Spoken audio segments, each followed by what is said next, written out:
Shalom.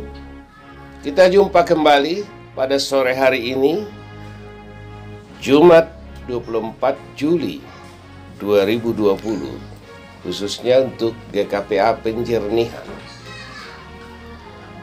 Kita akan memasuki renungan sore jelang malam.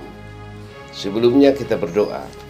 Damai sejahtera Allah yang melampaui segala akal dan pikiran manusia, itulah yang akan memenuhi, mencerahi, dan memberkati hati dan pikiran saudara-saudara sekalian di dalam Kristus Yesus Tuhan kita. Amin. Renungan firman Tuhan untuk kita diambil dari kitab Kisah Para Rasul 7 ayat 54-60 berbunyi demikian. Ketika anggota-anggota Mahkamah Agama itu mendengar semuanya itu, sangat tertusuk hati mereka. Maka mereka menyambutnya dengan gertakan gigi. Tetapi Stefanus yang penuh dengan Roh Kudus menatap ke langit, lalu melihat kemuliaan Allah dan Yesus berdiri di sebelah kanan Allah.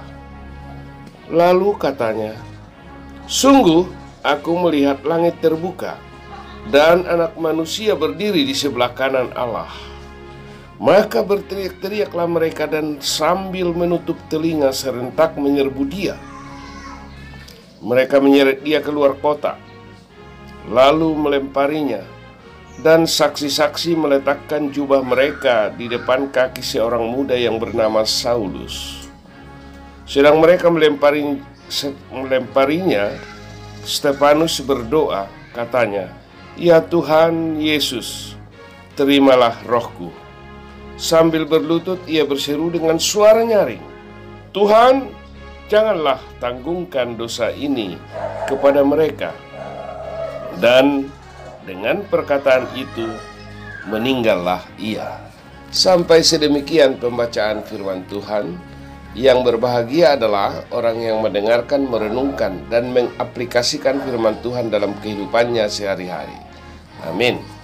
Ibu Bapa yang dikasihi oleh Tuhan Yesus Kristus, konteks nats firman Tuhan ini merupakan dampak dari lanjutan pelayanan Stefanus yang sangat spektakuler pada waktu itu, membawa kekaguman banyak orang melalui hikmat dan kuasa serta mujizat yang dilakukannya dalam pimpinan Roh Kudus. Bandingkan Kisah Rasul 7 ayat 1-53 atau sebelum nats firman Tuhan ini, dalam mana Stefanus memberi panjang lebar kesaksian tentang Yesus Sang Juru Selamat manusia berdosa. Ibu Bapa yang dikasihi oleh Tuhan Yesus Kristus, saya mengangkat dua pokok renungan bagi kita pada sore jelang malam hari ini. Yang pertama, kemarahan dan tindakan anggota Mahkamah Agama terhadap kesaksian Stefanus ayat 54-58. Di sini dijelaskan bahwa pertama-tama mereka menyambutnya dengan gertakan gigi. Berarti sudah muncul emosi dan amarah mendengar segala kesaksian yang disampaikan oleh Stefanus mengenai siapakah Yesus. Kemudian tetap berlanjut kesaksian itu, maka berlanjut juga kemarahan dari para mahkamah agama. Mereka berteriak-teriak sambil menutup telinga dengan serentak menyerbu dia. Ayat 54-57. Langsung serangan bertubi. Kemudian ternyata mereka belum puas. Mereka menyeret dia keluar kota, lalu melemparinya, dan saksi-saksi meletakkan jubah mereka di depan kaki seorang muda yang bernama Saulus. Ayat 58. Puncaknya, mereka melemparinya atau melempari Stefanus dan akhirnya mati sambil berdoa. Ibu Bapa yang dikasihi oleh Tuhan Yesus Kristus, ini suatu kesaksian yang sangat luar biasa yang disampaikan oleh Stefanus dan tetap di dalam koridor keterikatannya akan panggilan terhadap Allah. Walaupun tantangan begitu bertubi-tubi, tetapi dia tetap komit terhadap panggilannya dan tetap berserah kepada Tuhan Yesus dan melaksanakan apa yang menjadi tugas dan tanggung jawabnya hingga jelang akhir hidupnya. Sesuatu yang luar biasa. Andaikan seperti ini, mungkin iman kita di zaman sekarang ini akan menjadi sesuatu yang luar biasa. Bapak yang dikasihi oleh Tuhan Yesus Kristus. Bagian yang kedua kita perhatikan penyerahan diri Stefanus kepada Tuhan di tengah derita yang terjadi. Ayat 59 sampai 60. Di mana dikatakan Stefanus berdoa, katanya, "Ya Tuhan Yesus, terimalah rohku." Ayat 59. Di tengah situasi yang sempit, yang mendesak kehidupannya, yang membuat dia hampir tidak bisa bergerak bebas, masih sempat dia menyerahkan diri, menyerahkan rohnya kepada Tuhan Yesus. Kemudian selain itu, terlihat di sini ada doa pengampunan Stefanus bagi para pembenci dan pembunuhnya menjelang kematiannya. Ayat 60.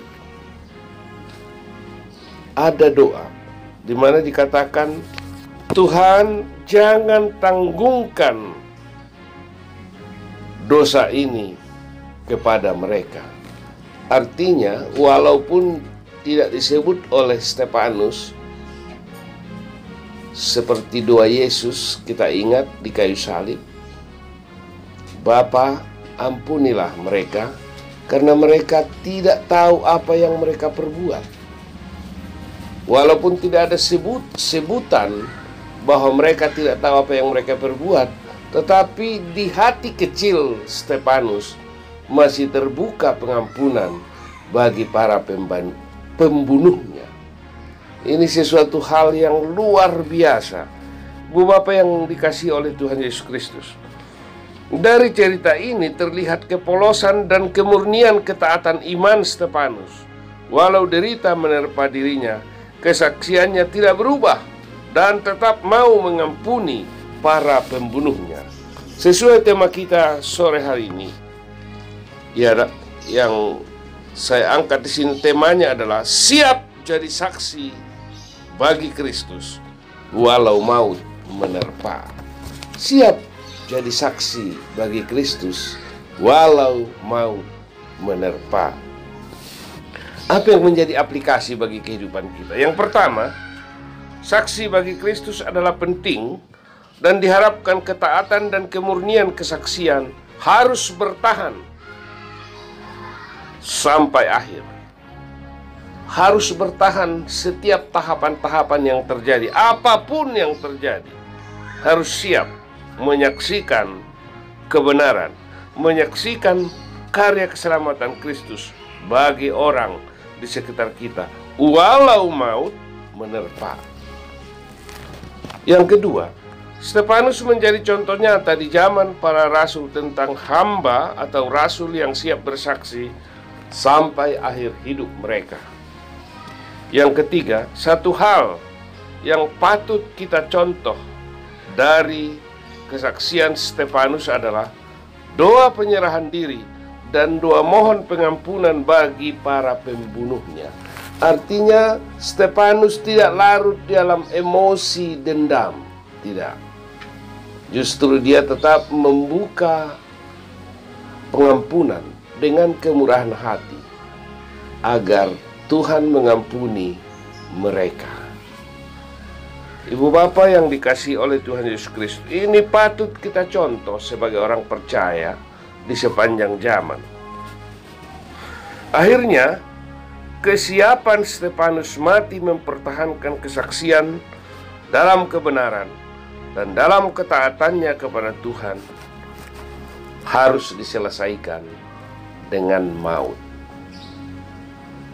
Berarti siap, sedia, taat setia sampai akhir hidupnya. Ini adalah menjadi buah kebenaran yang menghasilkan banyak orang percaya. Ibu bapak yang dikasihi oleh Tuhan Yesus Kristus, biarlah melalui firman Tuhan ini kita boleh diingatkan, kita boleh menjadi saksi bagi Kristus dimanapun dan dalam keadaan apapun.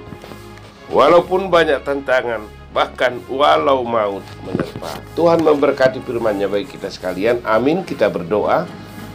Bapa di sorga, kami sungguh amat bersyukur karena ada kesaksian yang hidup nyata dan berlangsung dalam kebenaran, ketaatan, hingga sampai mengakhiri kehidupan demi keselamatan orang lain. Melalui kesaksian Rasul Stefanus, kami boleh memetik contoh iman yang hidup dan yang benar di dalam Kristus. Tolong kami untuk memaknai, memahami firman Tuhan ini, bahkan persiapkan kami untuk menjadi saksi Kristus sepanjang hidup kami. Di dalam nama Tuhan Yesus Kristus kami berdoa dan bersyukur. Amin. Shalom. Selamat melanjutkan aktivitas dan karya di dalam kehidupan normal baru saat ini. Amin. Horas.